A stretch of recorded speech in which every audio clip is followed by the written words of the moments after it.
Today we'll be discussing the impact of cultural values on customer service.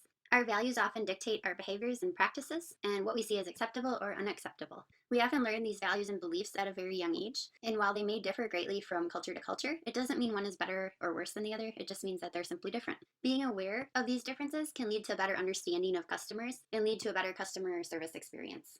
Today, we'll discuss modesty, expectations of privacy, forms of address, respect for elders, importance of relationships, gender roles, attitude towards conflict, concept of time, and ownership of property.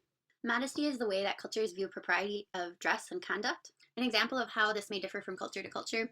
In some cultures, it's common for women to wear a headdress and cover most of their body with clothes, while in other cultures, it's not uncommon for women to wear bikinis or less clothing. Some nonverbal signs of modesty might include not giving eye contact in order to show respect in some cultures, whereas in other cultures, showing eye contact shows confidence and respect. As a customer service rep, if you're working with a diverse group of clients, you might want to be aware of the types of magazines you have available in the waiting area and also what you might have on TV in the background so as not to offend your clients. For expectations of privacy, it's a belief that personal information provided to an organization will be safeguarded against unauthorized use or discrimination. Because of this belief, people in certain countries may be willing to share more information than people from other countries. Forms of address include the traditional greeting and level of formality or informality. For example, the US tends to be very informal with their greetings, often using people's first names and saying a casual hello. Whereas one example is a traditional greeting in Thailand where you do a slight bow and place your hands between your chest. And the higher up that your hands are, the more respect that you're showing. Working in customer service, it can be helpful to learn the different ways people like to be addressed based on their culture and how they would like you to say their name, whether it's by last name, first name, Mr., Mrs., and so on. This can have a great effect on making them feel respected and appreciated.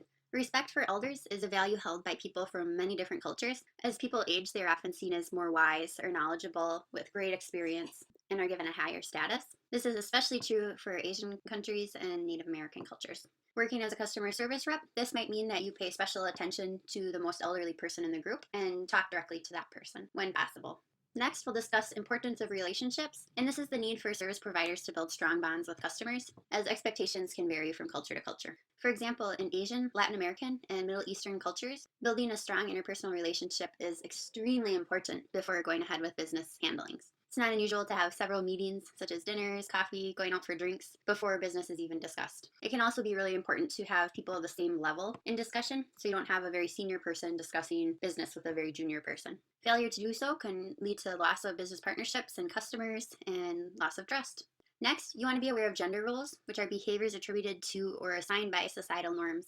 While gender roles are continually evolving, not all countries have the same views. And while you may not agree with these viewpoints, it can be important to be aware of so that you don't embarrass or make someone feel uncomfortable. For example, if you're a service provider and you're dealing with a man and a woman, and the man is the one that is doing most of the talking, and you continue to try to draw the woman in, it might make her feel uncomfortable or embarrass or offend her if this is just not traditional in their culture.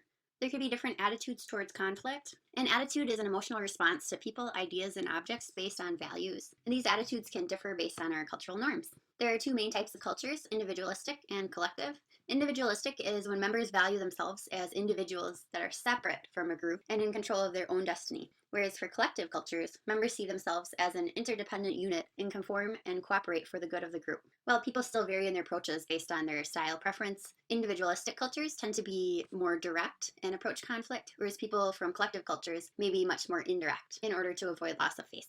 Next, we have concept of time. There are two main perceptions of time that vary based on society. There's monochronic and polychronic. And monochronic is the perception of time as the central focus, with deadlines of crucial importance. People in these societies are often very focused on short-term projects and adhere very closely to timelines.